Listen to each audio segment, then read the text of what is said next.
Bonjour, aujourd'hui nous allons réaliser ensemble une recette de tarte façon cheesecake à la mûre. Pour cette recette, nous avons besoin d'un rouleau de pâte brisée Crusty-Pâte, de 600 g de fromage à tartiner, de 100 g de sucre, de 10 centilitres d'eau, d'un citron jaune, de 250 g de mûre et de 4 feuilles de gélatine. Tout d'abord, nous allons commencer par cuire notre fond de tarte. Nous allons étaler la pâte brisée Crusty-Pâte sur une plaque de cuisson, puis disposer une autre plaque par-dessus et ensuite on va la faire cuire à blanc pendant environ 15 à 20 minutes dans un four préchauffé à 180 degrés.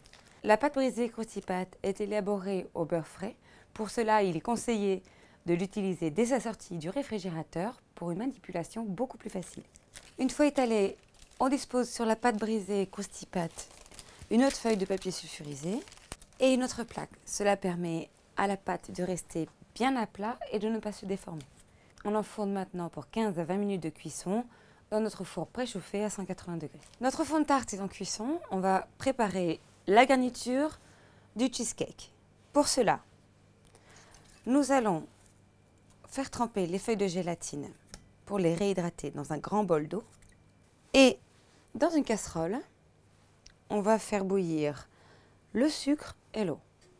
On prépare ce qu'on appelle un sirop. Et on porte le tout à ébullition. Une fois que le sirop bout, on éteint et on ajoute la gélatine réhydratée. On les sort bien entre les mains, puis on mélange. Une fois la gélatine dissoute, on ajoute le zeste du citron. Lorsque vous zestez vos citrons, attention à ne pas prendre la petite peau blanche qui est très amère. Ensuite, une fois que les zestes sont ajoutés à la préparation, on presse le jus du citron. À présent, on va disposer le fromage à tartiner dans un saladier et on lui ajoute notre sirop au citron. On mélange le tout pour obtenir une préparation bien lisse. Ensuite, nous allons couper les mûres en morceaux et les ajouter à la préparation fromagère. Une partie des mûres est réservée pour le coulis et celles-ci, on les utilise pour notre garniture. Comme ce sont de grosses mûres, on va les couper en deux. Une fois qu'on a ajouté les mûres, on mélange à l'aide d'une spatule. Une fois qu'on a mélangé, on dispose le tout dans une poche à douille. Pour vous permettre de travailler avec les deux mains, je vous conseille de disposer votre poche à pâtisserie dans un récipient haut et large. Comme ça vous permet d'être disponible pour verser le tout. Le temps de préparer le coulis, on réserve la préparation au réfrigérateur. Dernière chose avant le montage de notre tarte façon cheesecake, on va préparer le coulis de mûre. Pour cela, rien de plus simple, on prend le restant des mûres que l'on a bien entendu laver, on dispose les mûres dans un mixeur, on ajoute un petit peu d'eau et on mixe le tout finement.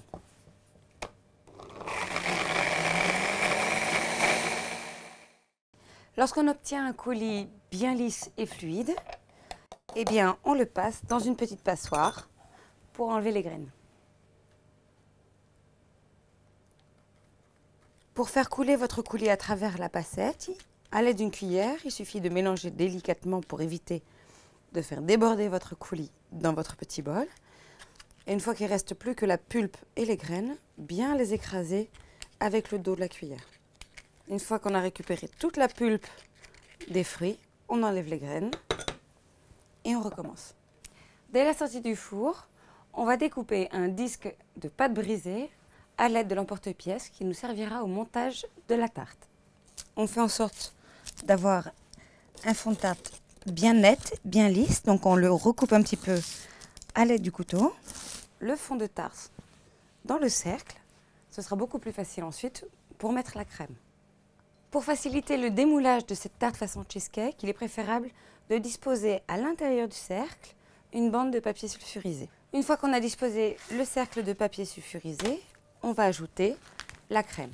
Alors on va couper l'extrémité de la poche à douille et on va verser le tout au centre. On s'arrête à la hauteur du cercle à pâtisserie. On tapote pour lisser la surface et ensuite on met le tout au réfrigérateur au moins 2 heures. Une fois que la préparation à cheesecake est prise au réfrigérateur, il ne reste plus qu'à enlever le cercle de notre tarte. Puis on va maintenant enlever le papier et il ne reste plus qu'à verser le coulis sur le dessus de la tarte à façon cheesecake. Une fois que vous avez couvert de manière homogène le dessus de votre tarte façon cheesecake avec le coulis, vous pouvez aussi ajouter quelques mûres fraîches sur le dessus pour la décorer et il ne vous reste plus qu'à couper votre tarte en parts. Retrouvez plus de recettes sur le site croustipat.com.